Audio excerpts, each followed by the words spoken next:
உலக மக்கள் எல்லோருக்கும் வணக்கம். சுவிக்ஷா டிவி மூலியமாக நான் உங்கள் ஜி கோபால் பேசுகிறேன். இன்னைக்கு நம்ம சுக்கிர பகவானுடைய பெயர்ச்சியை பற்றி தான் பார்க்க போகிறோம். அந்த சுக்கிர பகவான் ஆப்பட்டது மிதுன ராசியிலிருந்து பெயர்ச்சியாகி கடக ராசிக்கு வர்றாங்க. அப்போ இந்த பெயர்ச்சி ஆப்பட்டது மகர ராசிக்காரங்களுக்கு எப்படி இருக்கும், இதை பற்றி தான் இந்த வீடியோவில் பார்க்க போகிறோம். இப்போ சுக்கிரன் என்பது பார்த்தீங்கன்னா ரொம்பவுமே முக்கியமான கிரகம் நவ கிரகங்களில். எப்படி முக்கியம்னா, ஒருத்தர் நல்ல வாழ்க்கை வாழணும், நல்ல சந்தோஷமாக வாழணும், சுகபோக வாழ்க்கை வாழணும், ஆடம்பர வாழ்க்கை வாழணும், பெரிய காரு பெரிய பங்களா, நல்ல ஒரு ஐஸ்வர்யமான வாழ்க்கை, இது எல்லாமே வாழணும்னா சுக்கிர பகவானுடைய அனுகிரகம் தேவை. இது போக கலஸ்திர காரகனும் சுக்கிர பகவான் தான். அப்போ ஒருத்தருக்கு திருமணம் ஆகும்னாலும் அந்த சுக்கிர பகவான் தான். திருமணம் ஆனால் மட்டும் முக்கியமல்ல, அந்த வரக்கூடிய மனைவியால் அந்த ஆண் அந்த குடும்பம் சந்தோஷமாக இருக்கணும் அப்படின்னாலும் சுக்கிர பகவான் தான். அப்ப அந்த சுக்கிர பகவானுடைய முக்கியத்துவம் தெரிஞ்சிட்டீங்களா? அதனாலதான் சுக்கிர பகவானுக்கு இந்த பதிவை நம்ம தெளிவா ஆராய்ச்சி பண்ணி நம்ம பண்றது. அதனால இந்த வீடியோவை எல்லாரும் பாருங்க, எல்லாருமே பார்த்து முழுசா பார்த்து பயன் பெறுங்கள். இது ரொம்ப முக்கியமான வீடியோ. அப்ப மகர ராசி. அப்ப மகர ராசிக்கு நம்ம ஏற்கனவே நிறைய பதிவுகள் போட்டு வந்துட்டு இருக்கிறோம். அதுல நிறைய பேர் பார்க்குறீங்க, லைக் பண்றீங்க, சப்ஸ்கிரைப் பண்றீங்க. உங்க எல்லாத்துக்குமே என்னுடைய மனமார்ந்த நன்றிகள். ஒரு சிலர் ஆகப்பட்டது பார்த்துட்டு சப்ஸ்கிரைப் பண்ணாம மறந்துட்டு போயிடுறாங்க. அவங்களும் பண்ணுனா நல்லா இருக்கும். சரி, மகர ராசி. இந்த மகர ராசியில பாத்தீங்கன்னா உத்திராட நட்சத்திரம் 3 பாதங்களும், திருவோண நட்சத்திரம் 1, 2, 3, 4 பாதங்களும், அவிட்ட நட்சத்திரம் 1, 2 பாதமும் இதுல அடங்கி இருக்குது. மொத்தம் 9 பாதங்கள். இந்த சுக்கிர பகவான் ஆப்பட்டது பெயர்ச்சியாகி மகர ராசிக்கு 7ஆம் இடத்துல இருக்கிறாங்க. புரியுதுங்களா? அப்ப அந்த 7ஆம் இடத்தில் இருக்கக்கூடிய சுக்கிர பகவான் ஆப்பட்டது உத்திராட நட்சத்திரக்காரங்களுக்கு. அப்போ உத்திராட நட்சத்திரங்கிறது 3 பாதங்கள் இந்த மகர ராசியில் இருக்குது. அப்ப அது சூரிய பகவானுடைய நட்சத்திரம். அந்த சூரிய பகவான் ஆப்பட்டது உங்களுக்கு 8ஆம் இடத்து அதிபதி. அப்ப அந்த 8ஆம் இடத்து அதிபதி 7ஆம் இடத்துல இருக்கிறாங்க. அப்ப அந்த 8ஆம் இடத்து அதிபதி ஆகப்பட்டது 7ஆம் இடத்துல இருந்தால் என்ன பலனை கொடுக்கும்? அப்ப டோட்டலா பாத்தீங்கன்னா அந்த 7ஆம் இடம் என்பது கலஸ்தரஸ்தானம். அப்ப ஒரு திருமண வாழ்க்கை சம்பந்தப்பட்டது. அப்ப அந்த இடத்துல உங்களுக்கு 8ஆம் இடத்து அதிபதி 7ஆம் இடத்துல இருக்கும்போது அந்த திருமண வாழ்க்கையை கண்டிப்பாக பாதிப்பதற்கு சான்ஸ் இருக்குது. இப்ப நீங்க ஒரு பக்கம் பொண்ணு பாக்குறீங்க, இல்ல மாப்பிள்ளை பாக்குறீங்க, எல்லாம் பேசி முடிச்சிங்க, அதுல கண்டிப்பாக தடைகள் வரும். அப்போ உத்திராடம் நட்சத்திரத்துல பிறந்தவங்க இந்த ஒரு மாசத்துக்கு உங்களுக்கு திருமண விஷயத்துல கொஞ்சம் ஜாக்கிரதையாக இருங்க, ஜாக்கிரதையாக முடிவெடுங்க. ஒரு பொண்ணுக்கு அந்த பையனை பிடிச்சிருக்குதா அப்படின்னு நல்ல முறையில கேட்டு தெரிஞ்சுக்கோங்க. அப்படி தெரியாமல் கல்யாணம் நடத்துன்னு வச்சுக்கோங்க, கல்யாணத்துக்கு அப்புறம் எனக்கு அந்த பையனை பிடிக்கல, நான் ஒருத்தர் காதலிக்கிறேன் அப்படிங்கிற சூழ்நிலைகள் கண்டிப்பாக வரலாம். இது உத்திராட நட்சத்திரத்துக்கு முக்கியமாக கவனிக்க வேண்டியவை.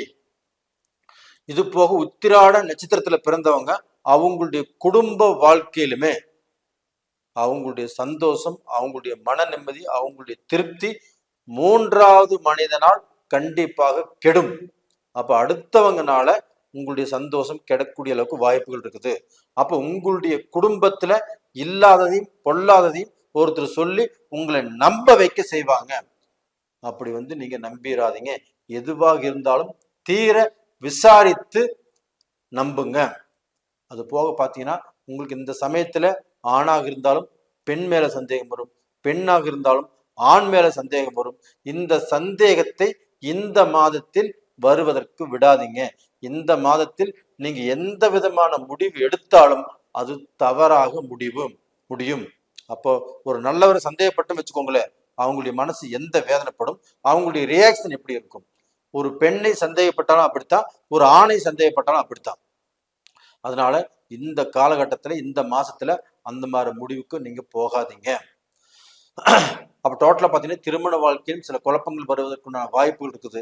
இதற்கு காரணம் 8ஆம் இடத்து அதிபதி 7ஆம் இடத்துக்கு வந்ததுனால, அதே சமயத்துல அந்த சுக்கர பகவானும் 7ஆம் இடத்துல இருக்கிறதுனால, அப்ப அந்த சூரிய பகவானோட சுக்கரன் சேர்ந்ததுனால கண்டிப்பாக உத்திராடம் நட்சத்திரத்துல பிறந்தவங்க கொஞ்சம் ஜாக்கிரதையாக இருங்க. இதுக்கப்புறமாப்பட்டது திருவோண நட்சத்திரம், சந்திர பகவானுடைய நட்சத்திரம். அந்த சந்திர பகவானுடைய வீடு எதுனா கடகம். அந்த கடகத்திலேயே அந்த சுக்கர பகவான் இருக்கிறாரு. அப்ப அந்த சுக்கர பகவானுடைய பார்வையும் மகரத்திலேயே விழுகுது. அப்ப அந்த சந்திர பகவான் கடகராசியில பிறந்தவங்களுக்கு இந்த காலகட்டத்துல சுபகாரியங்கள் வீடு தேடி வரும்.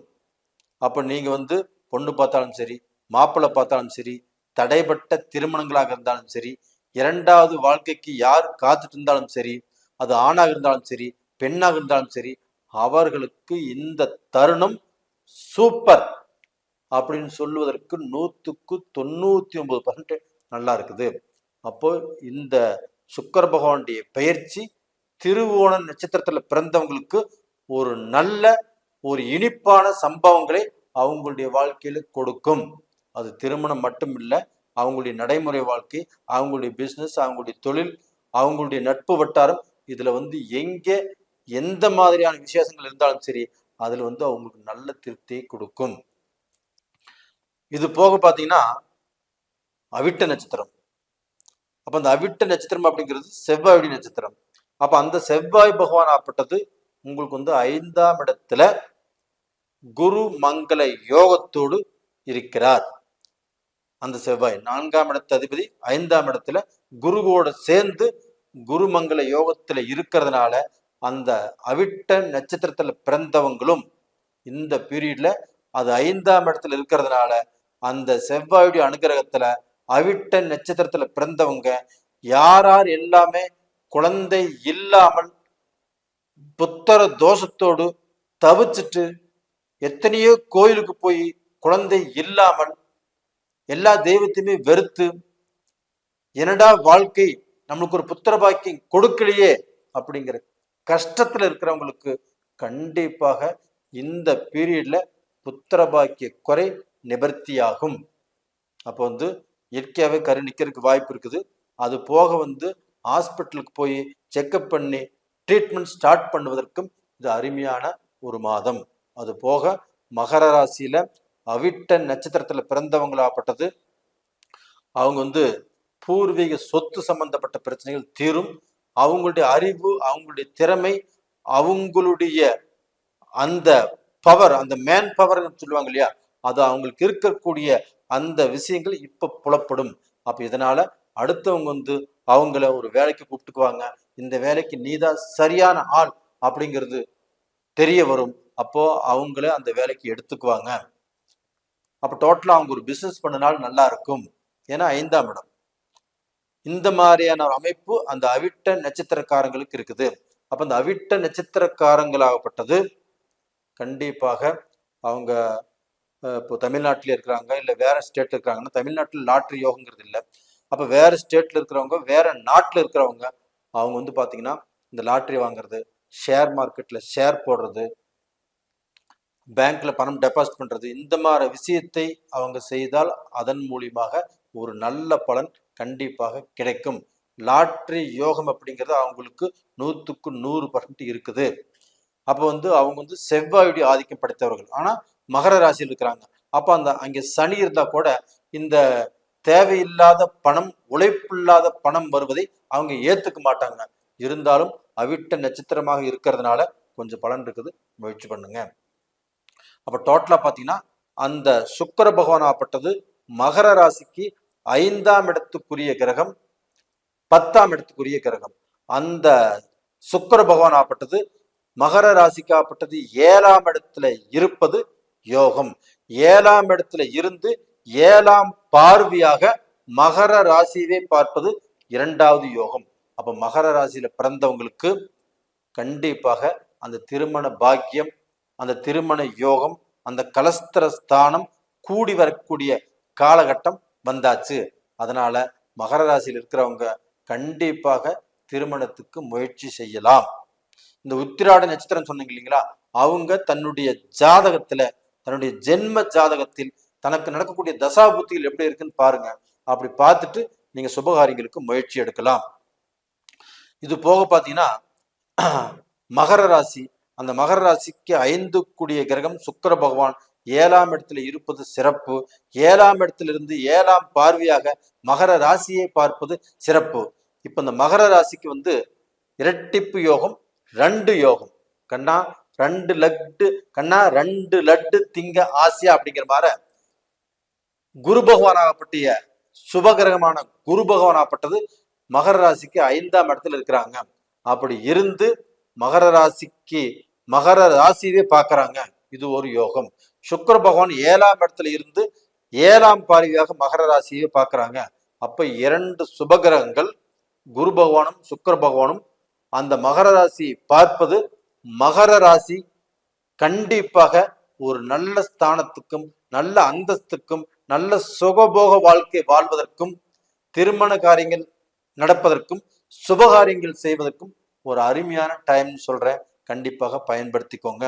இதுல இருக்கக்கூடிய பெண்கள் தன்னுடைய கணவருக்கு 7 சனியாக இருந்து அந்த 7 சனியிலையும் கணவர்னால வரக்கூடிய கஷ்டத்தை எவ்வளவோ பொறுத்துட்டு வாழ்ந்துட்டு இருக்கிற அந்த பெண்மணிகளுக்கும் இந்த பீரியட்ல ஒரு நல்ல சுகமான சுபமான வாழ்க்கை ஆரம்பிக்குது. கண்டிப்பா நல்லா இருப்பீங்க. அதே சமயத்துல பெண்ணுக்கு 7 சனியாக இருந்தாலும் அது கணவரை பொறுத்து வாழ்ந்துட்டு இருந்தாலுமே அவங்களுக்கும் இப்போ நல்ல வாழ்க்கை ஆரம்பிச்சிருச்சு. அப்போ உங்களுக்கு 7 சனியில் இருக்கக்கூடிய பிரச்சனைகள் இருந்து நீங்க வெளியில வந்து இந்த குரு பகவானாலையும் இந்த சுக்கிர பகவானாலையும் நல்ல வாழ்க்கை ஆரம்பிக்க போறீங்க. கண்டிப்பாக நல்லா இருப்பீங்க. உங்களுக்கு உரித்தான நேரம் வந்துருச்சு. இப்போ டோட்டலா பாத்தீங்கன்னா இந்த பதிவு நல்லா இருக்கும். இந்த பதிவை கண்டிப்பாக பாருங்க. உங்களுக்கு வந்து உங்க ஜென்ம ஜாதகத்துல நடக்கக்கூடிய தசா புத்திகள் தான் ரொம்ப முக்கியமானது. அந்த தசா புத்திகள் சாதகமா பாதகமான்னு தெரிஞ்சுக்கோங்க. தெரிஞ்சுக்கிறதுக்கு கீழே 2 நம்பர் கொடுத்துருக்குறோம், கான்டாக்ட் பண்ணுங்க. உங்களிடமிருந்து விடைபெறுவது உங்களின் ஜி கோபால். நன்றி, வணக்கம்.